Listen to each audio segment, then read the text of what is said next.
A pigeon has never asked me a question before. I am so excited about this. This says, I know you're not an expert.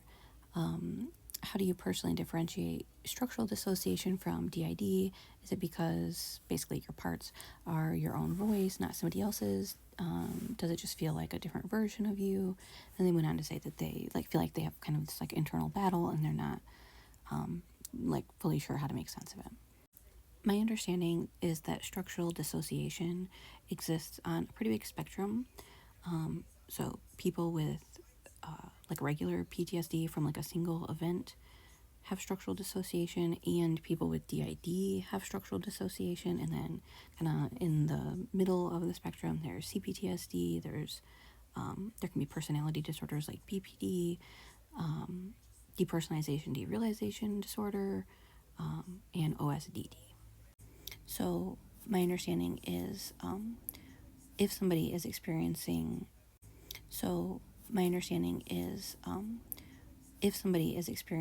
structural dissociation, it's not necessarily is it structural dissociation or DID, is it a lower level of structural dissociation, or is it a type of structural dissociation that is severe enough to be considered DID. You may, if you haven't seen it before, you might get a lot out of looking up primary, secondary, and tertiary structural dissociation. There's this idea that throughout the spectrum from PTSD to DID, there are 3 different big categories of degrees or severities of structural dissociation. With CPTSD, it's considered secondary structural dissociation. With more severe structural dissociation, it's called tertiary. So kind of looking at whether you relate more to secondary structural dissociation or tertiary structural dissociation might help you answer whether you are more in the CPTSD category or more in the DID category. Also, you might get a lot out of looking up OSDD. There are at least 2 subcategories of OSDD is my understanding. But OSDD is kind of the main diagnosis that seems to exist on the spectrum between CPTSD and DID, and my understanding is that it really is kind of like a bridge diagnosis. So if somebody has the CPTSD level symptoms, but then also relates to some of the DID diagnostic criteria, but not all, then that's kind of OSDD bridges that gap. So I hope that if you deep dive on those, that you'll find something that helps you kind of answer some of these questions about yourself. But for myself, to be really honest, I've never really considered DID for myself.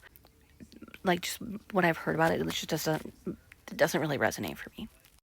And I think there are several reasons why that is. But I do think that most of it is I always feel like me, even when, in one of the videos that you commented on, I was talking about feeling really disoriented sometimes when I switch into a certain part. And that's very true, but both parts feel like me.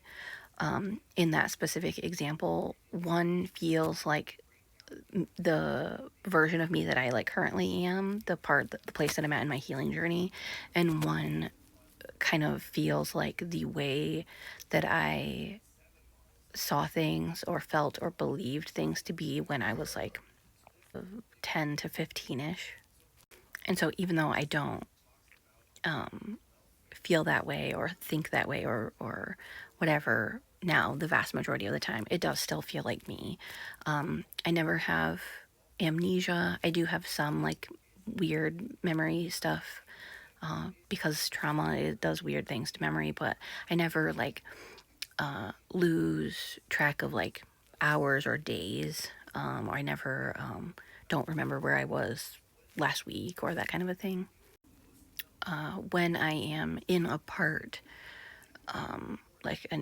using structural dissociation language, like an EP part, sometimes it I don't feel like I'm like my core self or my most authentic self or whatever. But I don't feel like I'm somebody else either. I know it's like a really vague thing to say, but yeah, I just don't ever feel like I'm not me.